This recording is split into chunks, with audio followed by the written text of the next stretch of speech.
pada umumnya gejala atau tanda yang dialami oleh seseorang apabila jin itu ada pada badannya itu ada 4. Nah, ini secara umum ya, secara umum ini ada 4. Yang pertama adalah biasanya orang itu menjadi mudah marah. Ada hal sepele itu bisa membuat dia marah. Percakapan kecil, percakapan ringan, mungkin misalnya antara suami istri itu bisa menimbulkan kemarahan, atau antara teman, atau antara seseorang dengan bosnya, atau antara seseorang dengan anak buahnya, atau seseorang dengan temannya, seseorang dengan anaknya, seseorang dengan istrinya, seseorang dengan orang tuanya misalnya. Itu dia mudah marah. Hal-hal yang sepele membuat dia mudah marah, sehingga orang-orang di sekitarnya itu menjadi heran. Orang ini awalnya mungkin dikenal sebagai orang yang sabar, orang yang baik lah intinya.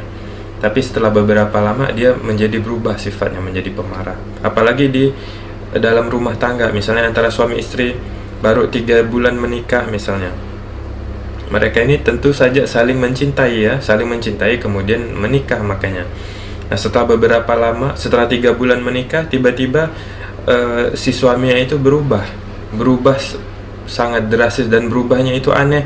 Tidak ada hal atau kejadian istimewa yang masuk akal, yang membuat seseorang, ada yang membuat dia menjadi seperti itu gitu. Tiba-tiba jadi mudah marah, sehingga menimbulkan keretakan di dalam rumah tangganya. Ya kan aneh, misalnya kalau suami itu datang, kemudian istri bertanya, mau dibuatkan minum apa misalnya, dengan cara yang sopan bertanya, mau dibuatkan minum apa, atau mau makan apa, mau saya siapkan apa.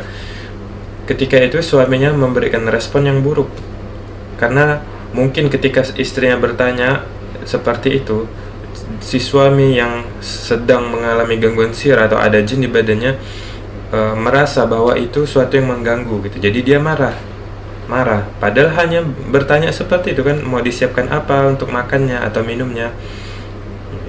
Nah, si istri menganggap ini sesuatu yang kasar, sesuatu yang tidak seharusnya dilakukan oleh suaminya kan? Ini cuma ditanya baik-baik lagi, mau minum apa gitu. Kok malah marah. Nah, itu kan aneh kan. Jadi dia merasa aneh, ini orang kok mudah marah sekarang, kita nanya baik-baik aja bisa marah. Apalagi kalau melakukan kesalahan, marahnya bisa lebih besar lagi. Nah, itu. Jadi yang pertama, gejala umumnya itu mudah marah. Yang kedua adalah menjadi malas. Seseorang itu menjadi malas, terutama malas ibadah. Kalau jin itu harus atau dia ingin berada di badan seseorang, dia harus merasa nyaman, tentu saja merasa nyaman di badan itu. Dan yang paling membuat mereka tidak nyaman itu biasanya adalah ibadah. Allahu a'lam, beberapa pengakuan jin ketika saya ruqyah, mereka mengatakan mereka sulit mendekati orang yang rajin beribadah karena tubuhnya panas katanya. Tubuh orang itu panas. Dan sebagian lagi mengatakan tubuh orang itu bercahaya katanya. Jadi ini sudah beberapa kali pengakuan dari jin yang masuk ke badan seseorang itu ya. Allahu a'lam, Allah yang lebih tahu. Kita tidak bisa mempercayai perkataan jin secara 100%. Dia mengatakannya seperti itu. Katanya tubuhnya itu panas, bercahaya, cahayanya itu ada yang besar, ada yang kecil katanya. Itu ya, Allahu a'lam. Ya, terlepas dari itu memang makanya setiap pasien yang sudah diruqyah atau pasien yang belum diruqyah sekalipun, kami selalu menganjurkan untuk memperbanyak ibadah. Ibadah yang diperbanyak itu adalah ibadah sunnah, maksudnya ibadah yang sunnah. Sedangkan ibadah fardu itu seperti sholat fardu itu kan tidak bisa diperbanyak. Yang mungkin bisa ditingkatkan adalah kualitasnya. Terlepas dari seseorang itu mengalami gangguan jin, ya kita wajib karena ini sholat fardu ya, wajib kita kerjakan. Kita sakit atau sehat, kita ada gangguan jin atau tidak, kita wajib mengerjakan sholat itu. Kemudian semakin banyak kita melakukan ibadah sunnah, maka insya Allah benteng diri kita dari gangguan jin ataupun sihir itu lebih tebal, lebih besar ya. Mereka jadinya tidak mudah untuk masuk. Nah, karena ibadah itu memperkuat benteng kita, maka supaya mereka leluasa untuk tinggal di badan kita atau mengerjakan tugasnya dari tukang sihir, mereka harus menyerang itu, mereka harus melemahkan itu. Jadi mereka harus melemahkan ibadah kita. Kita akan dibikin malas ibadah biasanya. Kalau sudah masuk waktu sholat, sudah mendengar azan, biasanya mungkin mereka membisikkan was-was, tidak usah dulu, coba buka HP dulu, coba nonton dulu, ditunda dulu, coba minum dulu, coba duduk dulu. Jadi kita itu sering melalaikan sholat, tidak sholat di awal waktu. Mungkin waktu kita mau sholat, kita dibikin ngantuk, dibikin malas, dibikin berat untuk pergi berwudu atau menyiapkan diri untuk sholat. Apalagi kalau laki-laki misalnya dibikin malas untuk sholat ke masjid misalnya.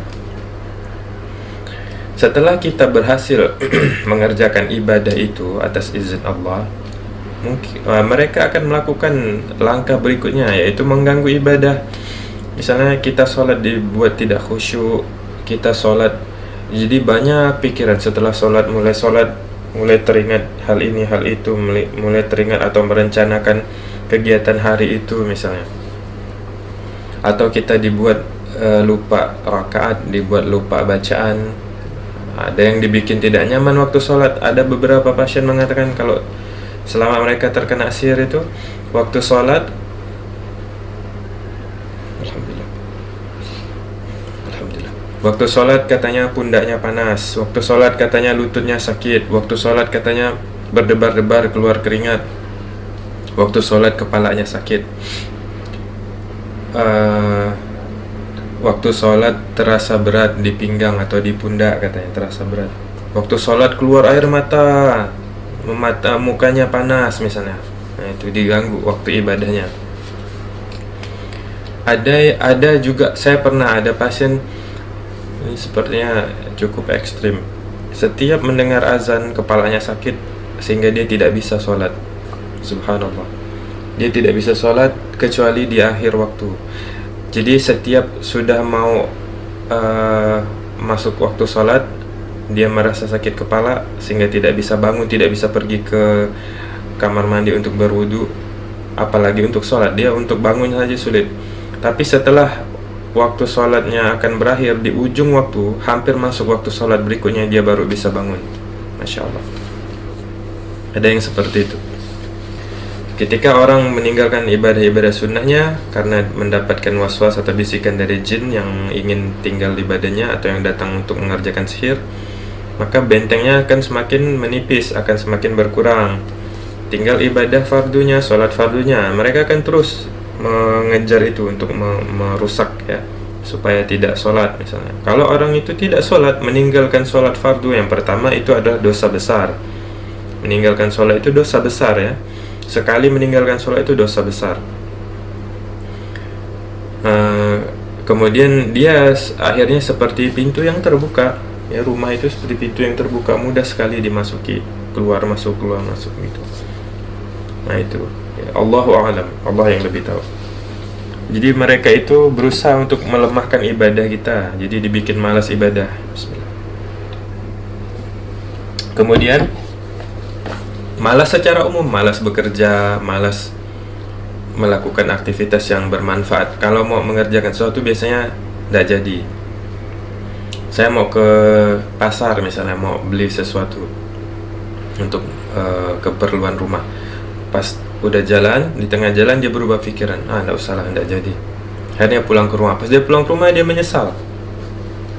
Seharusnya saya pergi tadi, tapi sekarang sudah jam segini, saya ada keperluan ke tempat lain. Waduh, seharusnya tadi saya pergi ke pasar katanya misalnya. Dibikin menunda pekerjaan atau membatalkan pekerjaan, sehingga dia jadi tidak produktif, apakah di tempat kerjanya atau di rumahnya sendiri, atau untuk kepentingan dia pribadi ya, kebutuhan dia sebagai manusia, misalnya mandi, makan, membersihkan diri, dan urusan-urusan lain yang terkait dengan diri dia gitu. Jadi dibikin malas mau. uh, enaknya itu di kamar saja, misalnya tiduran, main HP, nonton TV, dengar musik misalnya, melalaikan gitu. Jadi itu ya, Allahu a'lam. Yang ketiga adalah maksiat, suka bermaksiat, terutama bila sedang bersendirian. Waktu di kamar sendiri, waktu di kos sendiri, waktu di jalan sendiri, waktu sendirilah intinya, dibikin bermaksiat, suka bermaksiat. Iman kita itu bisa naik dan turun. Iman naik dengan ibadah, dengan menuntut ilmu ya. Kalau kita menuntut ilmu agama, maksudnya menuntut ilmu, kita tahu hukum ini dan itu, bahwa ini haram, bahwa ini halal. Kita tahu bahwa keutamaan suatu ibadah ya, misalnya kita sholat malam tuh keutamaannya ini ya. Nah, jadi dengan bertambahnya pengetahuan kita tentang agama ini, keimanan kita naik. Kemudian apabila kita memperbanyak ibadah sunnah dan memperbaiki kualitas ibadah fardu kita, iman kita akan naik. Dan iman itu turun dengan maksiat. Jadi ketika kita bermaksiat, iman kita turun. Nah, itu kan antara dua hal ini, tarik menarik, ibadah, ketaatan dengan maksiat, perbuatan dosa, itu menurunkan iman. Itu. Jadi mereka biasanya cenderung untuk membuat kita berbuat maksiat. Ketika kita berbuat maksiat, Allah akan berikan titik hitam, noda hitam di hati kita.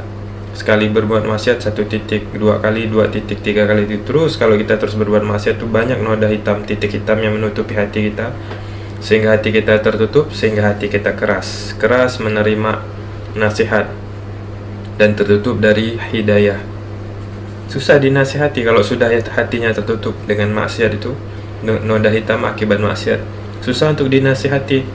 Jadi yang tadinya karena pengaruh jin atau sihir itu dia menjadi malas ibadah, lalu dia berbuat maksiat terus menerus, akhirnya tertutup hatinya. Ketika keluarganya datang atau orang lain menasihatinya, ayo kita beribadah, ayo kita sholat ke masjid misalnya, dia tidak mau. Susah karena hatinya tertutup, hatinya menjadi keras. Dengan maksiat itu kita menjadi lemah di hadapan jin atau sihir yang akan masuk mengenai kita atas izin Allah. Itu dibuat sering bermaksiat. Bermaksiat apa saja? Maksiat apa saja? Ya, Allahu a'lam. Dan yang keempat adalah mimpi buruk. Mimpi buruk yang berulang-ulang. Mimpi buruk itu adalah tanda yang paling penting dari adanya gangguan jin maupun sihir pada diri seseorang. Mimpi buruk yang berulang-ulang ya. Makanya ketika proses ruqyah, ketika peruqyah ingin mendiagnosis atau menentukan apa yang terjadi pada pasien ini, apakah gangguan sihir atau bukan, itu biasanya akan ditanya tentang mimpi buruk. Selalu ditanya, apakah ada mimpi buruk? Mimpi buruk itu semua yang menakutkan, mimpi yang menakutkan. Jadi gangguan jin itu terjadi selama 24 jam ketika kita bangun dan ketika kita tidur. Ketika kita bangun pada saat siang maksudnya ya, ketika kita beraktivitas, gangguannya yang 3 tadi itu, secara umum yang 3 tadi itu. Bukan hanya ini ya, maksud saya bukan hanya 3 hal ini yang terjadi, tapi ini secara umum rangkumannya. Yang mudah marah, yang malas ibadah dan aktivitas dan produktivitasnya, dan yang suka maksiat. Ini terjadi ketika kita sadar, ketika kita bangun di waktu siang. Nah, ketika waktu malam, ketika kita tidur, gangguannya tidak berhenti. Gangguannya berupa mimpi buruk. Itu mimpi buruk, mimpi yang menakutkan, yang membuat kita menjadi takut, kita menjadi lelah, kita menjadi lemah ketika kita bangun besoknya. Misalnya mimpi tentang binatang, mimpi bertemu ular. Yang paling sering itu ular biasanya. Mimpi bertemu ular, mimpi dikejar ular, mimpi digigit ular. Misalnya dia berjalan, kemudian dia melihat ular di sekelilingnya, di jalan-jalan itu. Atau dia melihat ada ular di depannya dari pohon misalnya, kemudian ular itu melompat untuk menyerang dia atau menggigit dia, atau ada ular yang di tanah, yang di jalan itu mengejar dia misalnya. Mimpi ular, mimpi anjing, buaya, naga mungkin, atau monster, ya mimpi-mimpi tentang binatang biasanya. Yang kedua, mimpi yang temanya kematian, mimpi bertemu orang yang sudah meninggal. Mimpinya sering sekali gitu. Mimpi orang sudah meninggal, mimpi bertemu zombie, misalnya mimpi bertemu hantu, mimpi berada di kuburan, mimpi menghadiri pemakaman, mimpi melihat peperangan, kemudian banyak orang yang mati, mimpi berada dalam situasi kecelakaan, atau mimpi dirinya mati. Dalam mimpinya itu dia mati, kemudian ruhnya meninggalkan jasadnya, katanya. Saya melihat jasad saya dimandikan, kemudian dikafankan, kemudian dikuburkan, katanya. Itu misalnya seperti itu, mimpi yang temanya kematian. Kemudian mimpi yang temanya air, itu tanda juga, salah satu tanda gangguan sihir. Mimpi tsunami, mimpi tenggelam, mimpi berenang, mimpi menyeberang sungai, mimpi banjir, mimpi hujan, mimpi yang berkaitan dengan air biasanya, intinya yang berulang-ulang.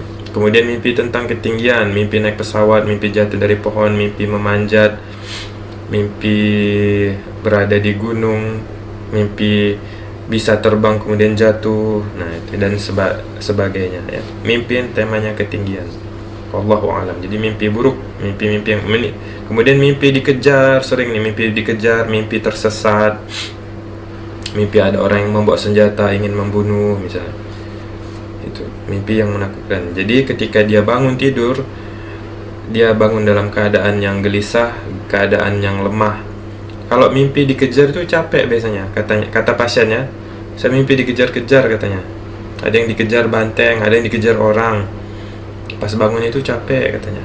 Ada yang mimpi digigit ular di kakinya, pas bangun tidur beneran kakinya sakit, katanya. Di bekas gigitan itu yang waktu yang ada dilihatnya di dalam mimpi itu. Banyak pasien cerita yang seperti itu. Jadi sekali lagi, secara umum gangguan jin, tanda dan gejala gangguan jin apabila dia ada pada diri seseorang, apakah dia datang karena sihir ataupun karena kemauannya sendiri, atau dari jin nasab, itu banyak sesuai dengan karakter gangguannya atau tujuan mereka ada di situ. Tapi secara umum itu ada 4 tadi. Saya untuk memudahkan mengingatnya menyebutnya dengan 4M. Mudah marah ya, kemudian malas ibadah, malas mengerjakan pekerjaan, kemudian maksiat, suka bermaksiat, yang keempat mimpi buruk. Nah, ini 4M nih secara umum. Wallahu a'lam.